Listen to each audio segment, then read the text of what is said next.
You never want a serious crisis to go to waste. And what I mean by that, it's an opportunity to do things that you think you could not do before. I think America as a whole in 1973 and 1974, and not just my view, but obviously the administration, missed the opportunity to deal with the energy crisis that was before us. For a long time, our entire energy policy came down to cheap oil. This is an opportunity. What used to be long-term problems, be they in the healthcare area, energy area, education area, fiscal area, tax area, regulatory reform area, things that we had postponed for too long that were long-term are now immediate and must be dealt with. And this crisis provides the opportunity for us, as I would say, the opportunity to do things that you could not do before. The good news, I suppose, if you want to see a silver lining, is the problems are big enough that they lend themselves to ideas from both parties for the solution. That is also, we didn't just do the meeting with Senator McCain and Senator Lindsey. The president did not have that meeting just for optics.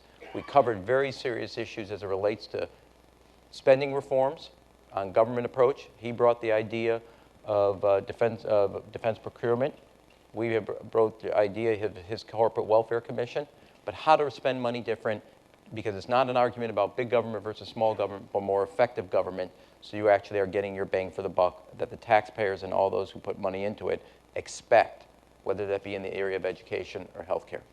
The 5 reforms that we see, one in healthcare would be in the area that deals with cost control as a principle and expansion of coverage. Energy with both independence and alternatives. In the area of taxes, fairness, as well as simplicity.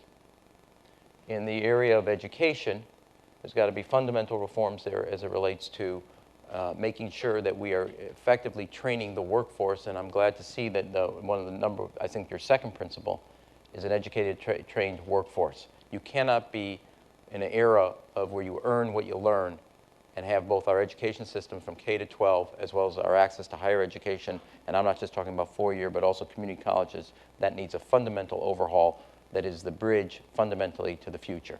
And lastly, financial regulatory overhaul with the principles of both, I would say, transparency and accountability.